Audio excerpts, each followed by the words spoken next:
राधे राधे मित्रों। तो मित्रों आप लोग राधा किशन के एपिसोड में देखेंगे कि मित्रों वीडियो शुरू करने से पहले अगर आप हमारे चैनल पर नए हैं और अगर अभी तक आप लोगों ने हमारे चैनल को सब्सक्राइब नहीं किया है तो चैनल को कर लीजिएगा सब्सक्राइब और बेल आइकन को प्रेस कर दीजिएगा जिससे कि हमारी नई वीडियो का नोटिफिकेशन आपको मिल जाए।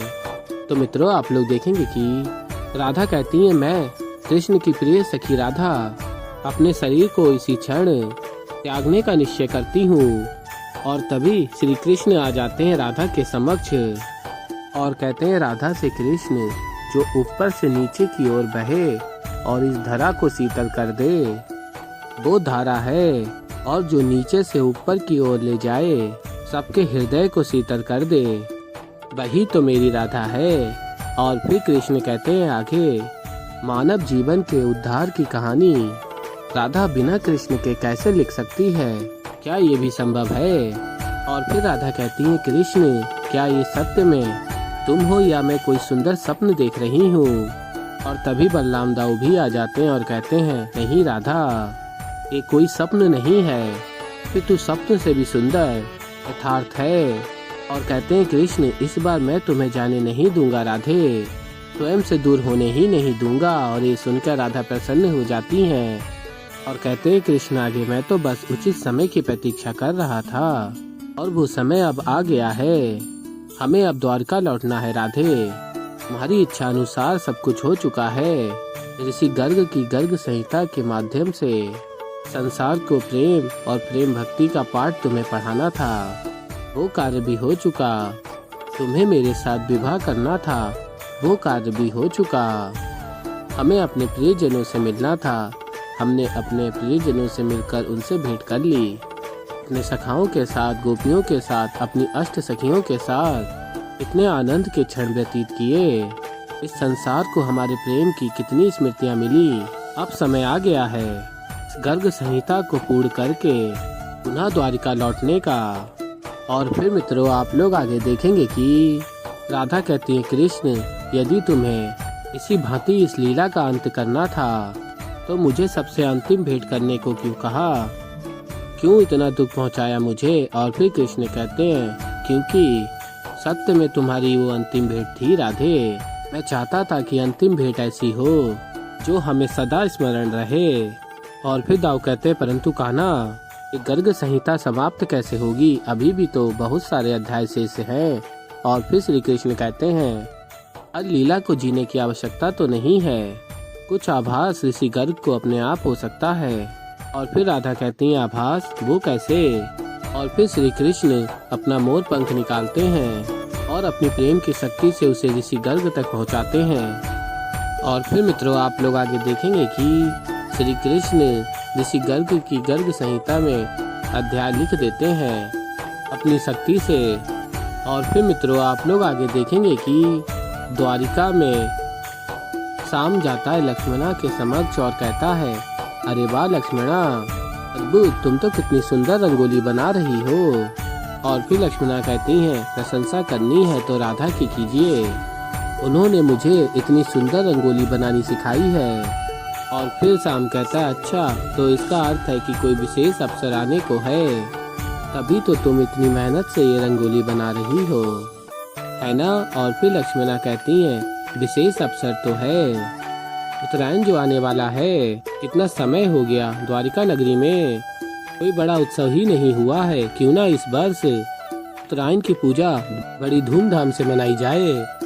और फिर शाम कहता है, हाँ लक्ष्मणा विचार तो तुम्हारा बहुत अच्छा है, मकर संक्रांति तो त्योहार ही ऐसा है कि जिसे धूमधाम से मनाना चाहिए। और आगे बताता है शाम, जिस दिन हम सूर्य देव की पूजा करते हैं तो क्यों ना इस बार पूजन के साथ कुछ विशेष किया जाए, अपितु सबको संपूर्ण आनंद तो तभी आएगा जब श्री राधा और पिता श्री भी इसमें भाग लेंगे।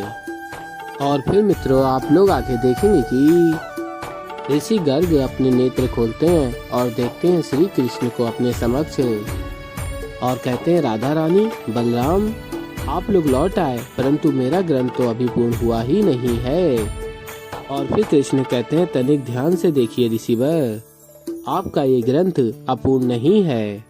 और फिर ऋषि गर्ग अपने ग्रंथ को देखते हैं और देखते हैं कि ग्रंथ तो पूर्ण हो चुका है। और फिर कहते हैं, ऋषि गर्ग क्षमा कीजिए श्री कृष्ण, न जाने ये पुस्तक कैसे पूर्ण हो गई। और फिर श्री कृष्ण कहते हैं, मुझे बताइए क्या आपको इन सभी लीलाओं का आभास अपने भीतर नहीं हो रहा। और फिर ऋषि गर्ग स्मरण कर रहे होते हैं और श्री कृष्ण बताते हैं, वृंदावन लीला का अंत, राधा कृष्ण की प्रेम कहानी का पूर्ण होना, सब कुछ, क्या इसे आप अनुभव नहीं कर पा रहे हैं? और आपकी ये रचना गर्ग संहिता पूर्ण हो चुकी है, तो हम सभी आपके समक्ष आ गए। और फिर ऋषि गर्ग उठ जाते और कहते हैं, श्री कृष्ण, मेरी पुस्तक कैसे पूर्ण हुई ये तो मुझे ज्ञात नहीं, परंतु मुझे ना जाने क्यों ऐसा आभास होता है कि ये सभी घटनाएं मेरे आंखों के सामने घटित हुई हैं। और फिर आगे कहते हैं ऋषि गर्ग, हे श्री कृष्ण, हे देवी राधा, आप दोनों का कोटि कोटि धन्यवाद कि आपने मुझे सभी लीलाएं आपकी देखने का सौभाग्य मुझे प्रदान किया। मेरे हृदय का ये अंश, मेरी ये रचना आप दोनों को समर्पित है। अब मुझे आज्ञा दीजिए प्रभु। और फिर सभी से आज्ञा लेकर ऋषि गर्ग चले जाते हैं। और फिर मित्रों, आप लोग आगे देखेंगे कि राधा कहती हैं, कितनी विचित्र अनुभूति है ना कृष्ण, कितना समय बीत गया, किंतु ऐसा प्रतीत हो रहा है कि जैसे अभी कुछ क्षण पूर्व भी हम गए थे द्वारिका से। और फिर श्री कृष्ण कहते हैं, मुझे भी ऐसा ही अनुभव हो रहा है और मुझे ऐसा लगता है कि ये सब हमारे साथ का परिणाम है, उसी का ये फल है। और कहते हैं आगे, हम जरा तनिक दाऊ से भी पूछ लेते हैं कि उन्हें कैसी अनुभूति हो रही है। और फिर बलराम दाऊ कहते हैं, मुझे तो ऐसा प्रतीत हो रहा है कि जैसे ना जाने कितना समय बीत गया है। रेवती जी से बात किए हुए, उनसे मिले हुए, मुझसे तो अब और प्रतीक्षा नहीं हो पाएगी। मैं अभी रेवती जी से मिलकर आता हूँ। और फिर कृष्ण कहते हैं, जाइए। और फिर मित्रों, आप लोग आगे देखेंगे कि देवी पार्वती महादेव से कहती हैं, राधा कृष्ण का प्रेम कितना निर्मल है, उनकी ये प्रेम लीला इतनी अद्भुत है। महादेव अपनी प्रेम कथा को पुनः जीने की राधा की शिक्षा को श्री कृष्ण ने कितनी सहजता से स्वीकार कर लिया।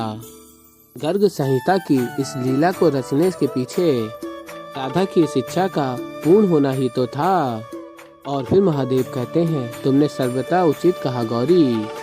और फिर आगे आप लोग देखेंगे, श्री कृष्ण कहते हैं, तुम चाहती थी ना कि राधा हमारे प्रेम के विषय में समस्त संसार को ज्ञान हो, हमारी प्रेम कथा इस संसार के अंत तक जीवित रहे। और फिर बताते हैं, ये है गर्ग संहिता, ये है राधा कृष्ण के प्रेम का प्रमाण। और फिर आगे आप लोग देखेंगे, महादेव कहते हैं, ऋषि गर्ग के द्वारा लिखी गई इस गर्ग संहिता में राधा कृष्ण के अद्भुत प्रेम और उनकी निर्मल प्रेम भक्ति का प्रत्येक रस इसमें समाया हुआ है। और फिर आगे कहते हैं महादेव, ये संसार गर्ग संहिता को सदैव प्रेम और भक्ति के उदाहरण के रूप में स्मरण रखेगा। गर्ग संहिता सदा के लिए राधा कृष्ण के प्रेम की साक्षी बन गई है। और फिर मित्रों, आप लोग आगे देखेंगे कि सभी अत्यंत प्रसन्न होते हैं, राधा स्मरण कर रही होती हैं, मेरा वृंदावन से जाने का समय निकट आ रहा है, इसलिए मैं तुमसे तुम्हारा निर्णय जानने आई हूँ। और कृष्ण ने कहा होता तुम्हें जाना होगा राधे। और फिर सारी स्मृतियाँ स्मरण कर रही होती हैं राधा, और आगे स्मरण करती हैं, कृष्ण ने बताया होता है, अब हमें द्वारका लौटना है राधे। ऋषि गर्ग की गर्ग संहिता के माध्यम से इस संसार को प्रेम और प्रेम भक्ति का पाठ तुम्हें पढ़ाना था, वो कार्य भी हो चुका। और फिर ये स्मरण कर रही होती हैं, तभी श्री कृष्ण राधा के समक्ष आ जाते हैं और कहते हैं, क्या बात है, इस कक्ष को इस प्रकार क्यों देख रही हो? और फिर राधा बताती हैं, अपनी स्मृतियों को एक बार पुनः जीवित कर रही हूँ कृष्ण। द्वारिका में सब कुछ वैसा ही है जैसे हम वृंदावन जाने से पूर्व छोड़कर गए थे। प्रतीत होता है कि न जाने कितना समय बीत गया होगा, परंतु यहाँ लौटने के बाद सब कुछ यहाँ पहले की भांति तो है। और फिर कृष्ण कहते हैं, द्वारका मेरे हृदय से जुड़ा है राधे और सदैव जुड़ा रहेगा। मेरा भूतकाल, मेरा वर्तमान और मेरा भविष्य केवल तुमसे जुड़ा है, और अगर तुम मेरे साथ हो तो मैं चाहे वृंदावन में रहूं या द्वारिका में, वो स्थान मेरे लिए गोलोक ही है। तो ऐसे ही मित्रों आगे और भी बहुत कुछ देखेंगे। तो अभी के लिए इतना, मिलता है एक नई वीडियो के साथ, तब तक के लिए राधे राधे।